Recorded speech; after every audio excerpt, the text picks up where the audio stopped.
Hello అండి అందరికీ. ఈరోజు సొంటి మిరియాల టీ ఎలా చేసుకోవాలో చూద్దాం. చిన్న సొంటి ముక్క 10 మిరియాలు తీసుకొని రోట్లో బాగా మెత్తగా రుబ్బుకోవాలి.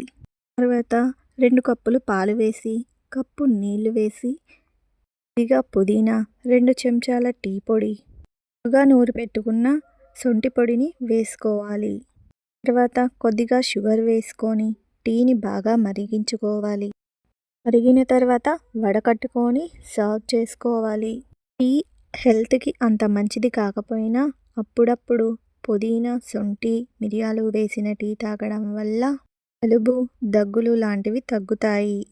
Thank you.